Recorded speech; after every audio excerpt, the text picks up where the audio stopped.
हरे कृष्णा। इस बार जो निर्जला एकादशी है ये शनिवार को है और तारीख है 7 तारीख छठा महीना 2025। पारण का समय है 8 तारीख छठा महीना 2025। समय है 5:56 से 7:20 तक हम पारण कर सकते हैं। निर्जला एकादशी का महात्म्य कुछ ऐसा है, कथा और महात्म्य दोनों विस्तार से हम सुनेंगे और फिर उसका मतलब भी समझेंगे। कहते हैं ब्रह्मावैवर्त पुराण में इस निर्जला एकादशी का उल्लेख आता है। कहते हैं एक बार पांडव पुत्र भीम सिंह अपने पितामह श्री वेदव्यास जी से पूछा, हे पितामह, माता कुंती, द्रौपदी, तात, युधिष्ठिर, अर्जुन, नकुल, सहदेव ये सभी एकादशी का व्रत करते हैं। भ्राता युधिष्ठिर भी मुझे कह रहे हैं करने के लिए, यानी कि भीम सिंह कह रहे हैं कि भाई युधिष्ठिर भी मुझे कह रहे हैं कि हे भीम सिंह तुम भी एकादशी के उपवास करो, व्रत करो। और मुझे भी ज्ञात है कि एकादशी का उपवास करना वेदों का भी आदेश है। भीम सिंह ऐसा कह रहे हैं कि मुझे भी पता है कि एकादशी करने के लिए सभी वेद शास्त्र कहते हैं कि हमें जरूर एकादशी का व्रत करना चाहिए। देखिए भीम सिंह को ज्ञात तो है कि हमें एकादशी का व्रत करना चाहिए, लेकिन अब तक वो नहीं कर रहे थे, लेकिन इस बार वो करेंगे। कहते हैं पर मुझे भूख सहन नहीं होती। भीम सिंह कहते हैं कि मुझे भूख सहन नहीं होती, मैं नियम के अनुसार केशों की उपासना करता हूँ, क्षमता के अनुसार दान धर्म ये सब करूँगा, पर उपवास नहीं कर सकता। देखिए भीम सिंह कहते हैं कि मैं सब चीज़ करूँगा, भगवान की अर्चन करूँगा, पूजन करूँगा, सेवन करूँगा, नाम जप करूँगा, सब चीज़ करूँगा, लेकिन मेरे से उपवास नहीं होगा।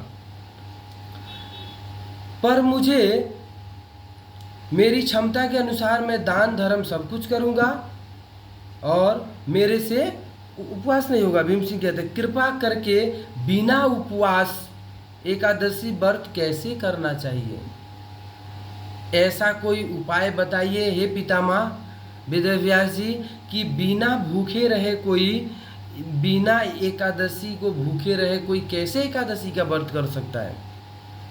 इसमें वेदव्यास जी कहते हैं यह बात सुनकर भीम सिंह को श्री वेदव्यास जी ने कहा, हे भीम, अगर नरक के स्थान पर स्वर्ग जाना चाहते हो तो 1 मास की दोनों एकादशी का पालन तुम्हें अवश्य करना चाहिए। देखो, अब बहुत सारे लोग यहाँ पे प्रश्न उठाते हैं कि हमें कौन सी एकादशी करनी चाहिए, कौन सी एकादशी नहीं करनी चाहिए। वेदव्यास जी कह रहे हैं कि 1 माह में 2 एकादशी आती है, कृष्ण पक्ष शुक्ल पक्ष की, वो दोनों ही एकादशी करना चाहिए। साल भर में 24 एकादशी आती है, यानी कि 12 महीने में 24 एकादशी आती है, और कोई साल अधिक मास हो गया तो 26 2 बढ़ जाती है। ठीक है, तो कहते हैं कि तुम्हें सभी ही एकादशियों का व्रत करना चाहिए, अर्थात दोनों एकादशियों को अन्न ग्रहण कभी भी नहीं करना चाहिए। भीम सिंह ने कहा वर्ष की आने वाली 24 एकादशियों उपवास करना मेरे लिए असंभव है। भीम सिंह कहते हैं कि मेरे लिए असंभव है। रात दिन की बात तो छोड़ो, मैं क्षण भर भी भूखा नहीं रह सकता। भीम सिंह सोचते हैं कि मैं क्षण भर भी भूखा नहीं सकता।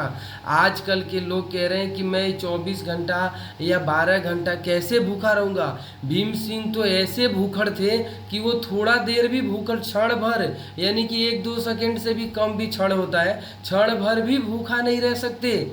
ऐसा व्यक्ति एकादशी के बारे में जानना चाहता है और अपने नरक से बचने का उपाय ढूंढना चाहता है। और हम लोग भाई 2-4-10 घंटे 1 घंटे भूखे, 1 दिन भूखे रह जाएंगे तो कोई मर नहीं जाएंगे। ऐसे व्यक्ति हम लोग हो के भी जो 1 आध दिन उपवास सहन कर सकते हैं, फिर भी हम 1000 बार सोचते हैं कि भाई एकादशी करें कि नहीं करें, करें कि नहीं करें।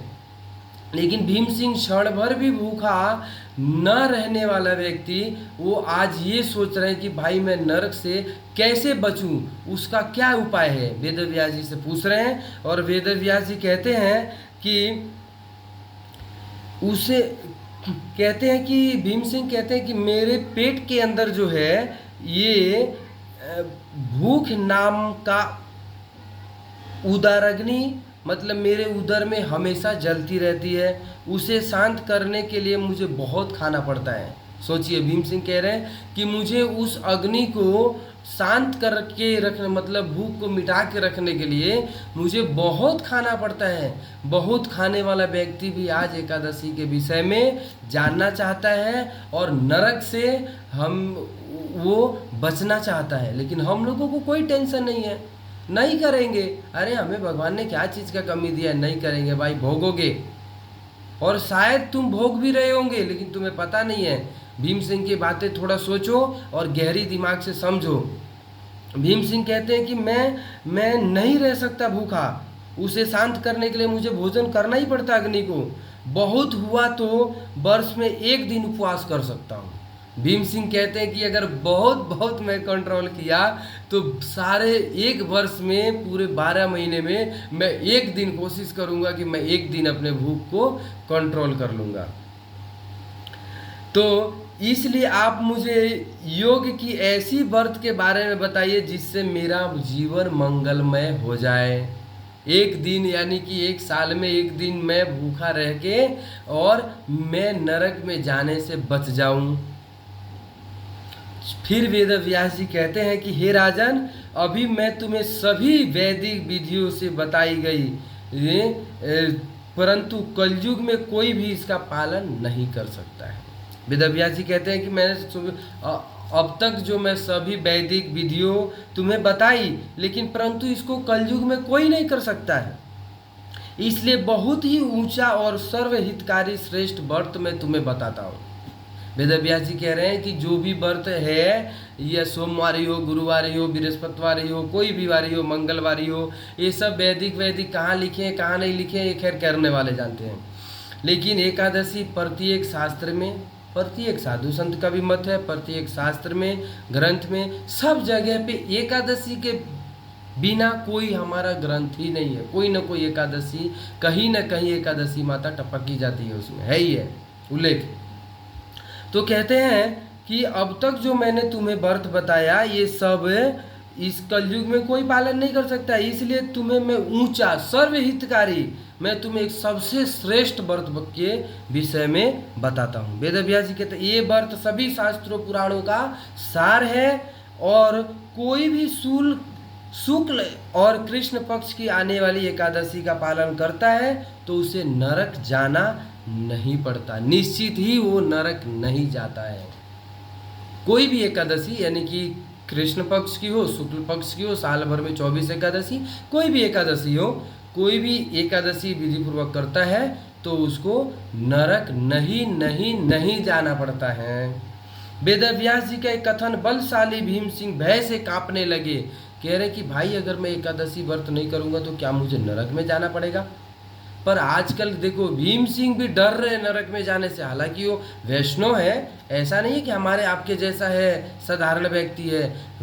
जो व्यक्ति भगवान के साक्षात रहता हो, साथ रहता हो, खाता हो, पीता हो, बैठता हो, उठता हो, बात करता हो, भला वो कैसे भक्त हो सकता है? वैष्णव है, परम वैष्णव है, लेकिन हम सबके हित के लिए वो एक कुछ नया व्रत, शॉर्टकट व्रत, यानी कि जो लोग बहुत भूखड़ होंगे कलयुग में उनके लिए भीम सिंह ये मेहनत कर रहे हैं इतनी सारी। सुनो ध्यान से, उनके लिए वेद व्यास जी से भीम सिंह कुछ नई चीज़ें को उगलवा रहे हैं, यानी कि कुछ नई चीज़ों को प्रस्तुति करवा रहे हैं।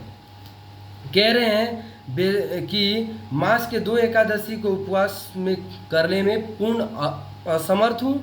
भीम सिंह कह रहे हैं पितामह अब मैं क्या करूं? देखो कई बार क्या होता है, हम लोग किसी से सलाहें नहीं लेते हैं।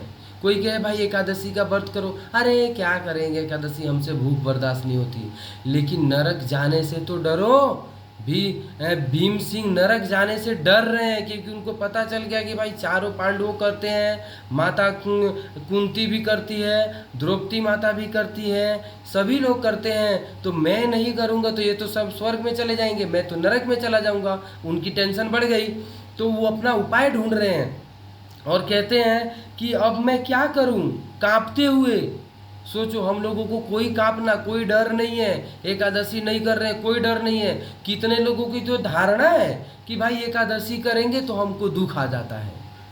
अरे भाई, एकादशी करेंगे तो हमारे ऊपर संकट आ जाता है, एकादशी करेंगे तो हमारे घर में ये हानि हो जाती है, हमारे परिवार में एकादशी धारता नहीं है। धारता यानी कि फलता नहीं है। ठीक है, कितने लोगों की ऐसा भी धारणा है, अरे मूर्खों, एकादशी नहीं कर रहे हो तभी ये दिक्कत हो रही है। मैं तो ये बोल रहा हूँ, एकादशी नहीं कर रहे हो तब ये दिक्कत हो रही है। एकादशी करोगे तो ठाकुर जी की कृपा से कोई दिक्कत नहीं होगी। मैं आपको बोलूँ, ज्ञान और वैराग्य की माता कौन? भक्ति देवी, है ना। लेकिन अगर भक्ति देवी की माता कौन? तो एकादशी। भक्ति देवी की भी जननी एकादशी। अगर एकादशी नहीं करोगे तो कभी भी कितना भी ज्ञान वैराग्य इकट्ठा कर लो, कितना भी शास्त्र पढ़ लो, तुम्हारे अंदर भक्ति नहीं आ सकती है। क्योंकि भक्ति की माता है एकादशी, भक्ति की जननी है एकादशी। और एकादशी की उपवास नहीं कर सकते तो कुछ नहीं कर पाओगे फिर, क्योंकि भक्ति ही नहीं जन्म लेगी ना। क्योंकि भक्ति की माता एकादशी है, भक्ति जन्म नहीं लेगी तो क्या करोगे, क्या भक्ति करोगे। इसलिए सबसे पहले सभी वैष्णव को सबसे पहले एकादशी की उपवास करना ही चाहिए। वो कहते हैं कि मैं मास की 2 एकादशी करने में असमर्थ हूँ, कृपा करके मुझे कोई शॉर्टकट रास्ता बताओ जिसके कारण मैं ये सब पापों से मुक्त होके और मैं भी स्वर्ग लोक को प्राप्त हो जाऊंगा। उसके 50 वेदव्यास जी कहते हैं, ज्येष्ठ मास के शुक्ल पक्ष में जब सूर्य वृष अथवा मिथुन राशि में आता है उस समय एकादशी को निर्जल एकादशी कहते हैं। इस एकादशी के दिन जल भी ग्रहण नहीं करना चाहिए, इसलिए तो निर्जल है, यानी कि बिना जल के निर्जल, यानी कि जल नहीं पीना है। ठीक है, इस दिन आचमनी करते हुए एक राई के इतना ही जल को आचमन करना चाहिए, यानी कि 1 आध बूंद, मतलब राई मतलब सरसों समझते ही है, इतना ही जल से हमें अगर आचमनी भी करना है तो इतना ही जल से हमें शौच क्रिया गए या आचमनी करना है तो हमें राई के बराबर ही जल लेके हमें आचमनी करना है। ठीक है, इससे ज़्यादा जल पीने से मद्यपान करने का पाप लगता है, यानी कि इससे ज़्यादा जल पियोगे तो तुम्हें मद्यपान करने वाले को जो पाप लगता है, यानी कि मद्यपान माना जाएगा। इस एकादशी में कुछ भी खाना वर्जित है, कुछ भी नहीं खा सकते, खाने से व्रत भंग हो जाएगा। एकादशी के सूर्य उदय से द्वादशी के सूर्य उदय तक पानी भी वर्जित है।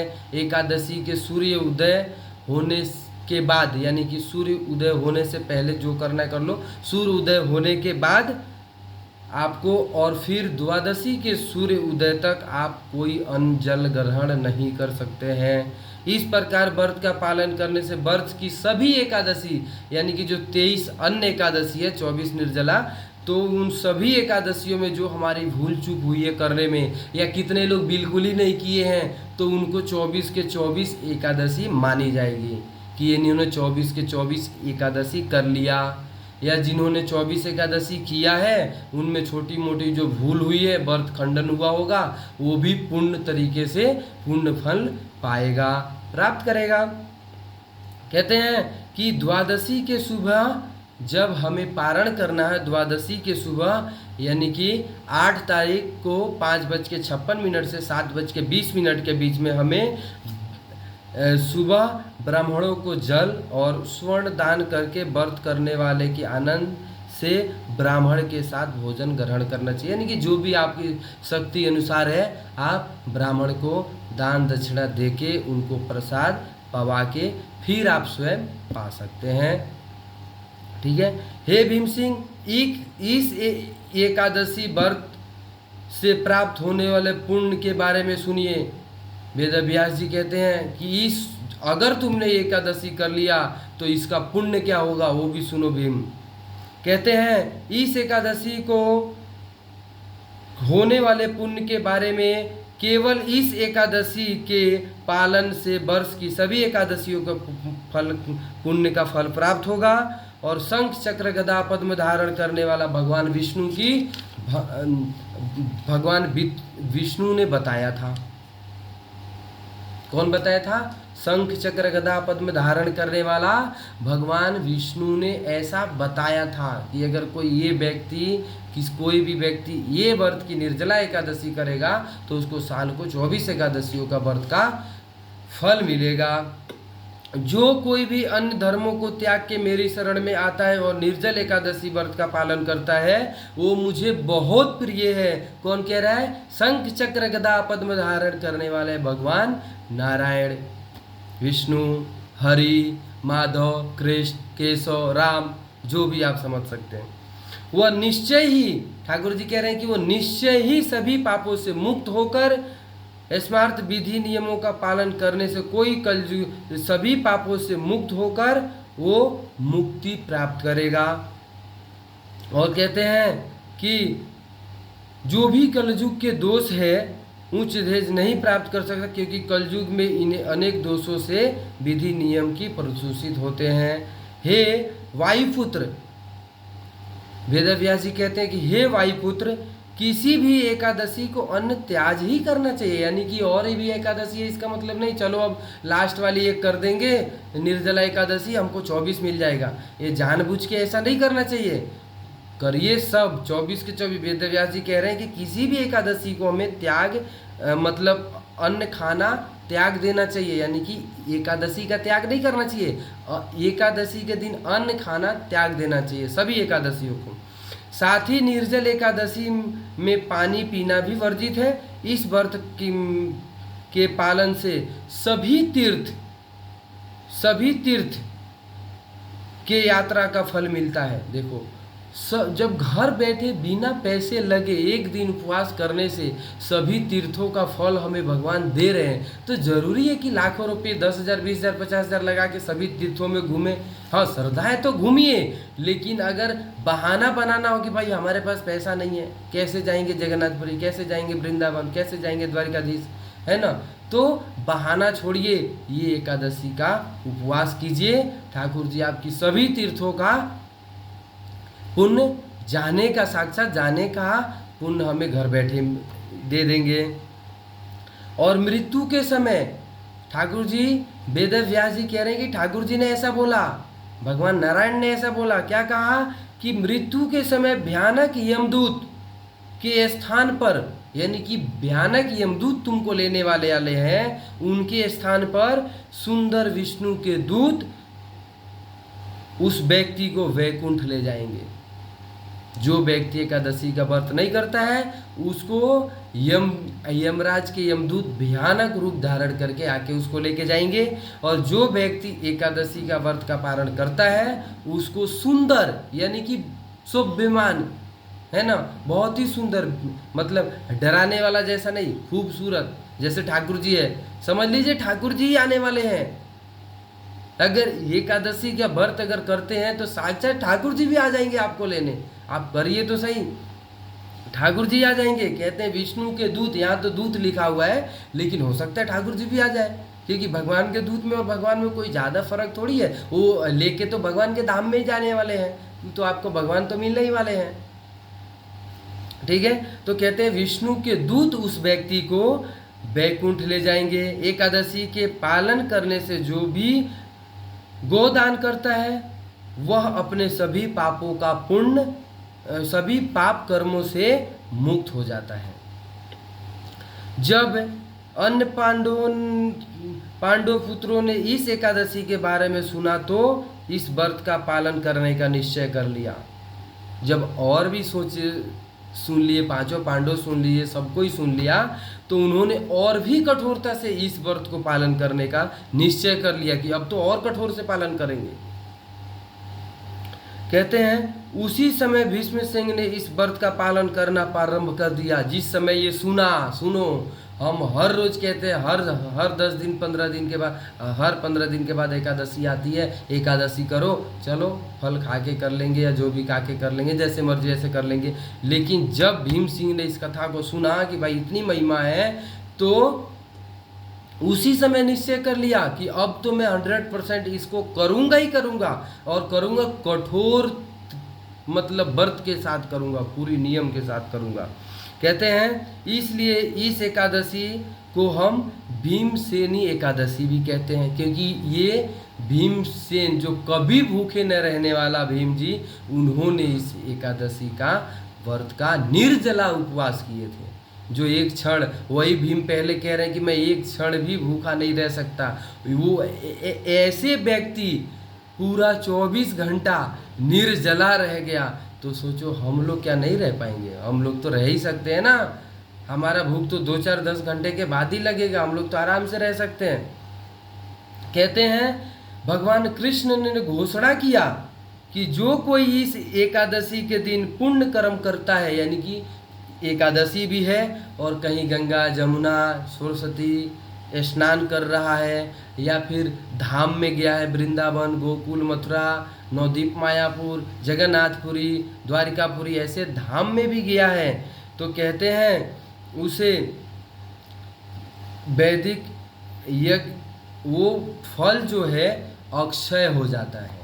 आज के दिन अगर कोई उपवास भी रहे और तीर्थ धाम भी करे, वो पुण्य जो उसका है वो अक्षय हो जाता है। अक्षय का मतलब उसका कभी भी क्षय नहीं होता है। यानी कि एग्जाम्पल से तरीका से समझा जाए तो जैसे आपने 10 रुपये ठाकुर जी को दिया और फिर चाहे उसमें से ठाकुर जी से 1000, 2000, 5000, 10 लाख, 20 लाख, 50 लाख जितना मांग ले, लेकिन आपका वो जो मूलधन है 10 रुपये, वो हमेशा ठाकुर जी के पास जमा ही रहेगा।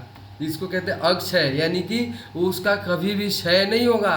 जो आपने पुण्य किया या उपवास किया या फिर तीर्थों में भ्रमण किया है ना, ठाकुर जी को दर्शन किया, वो कभी उसका पुण्य क्षय नहीं होगा, कहते हैं अक्षय हो जाएगा।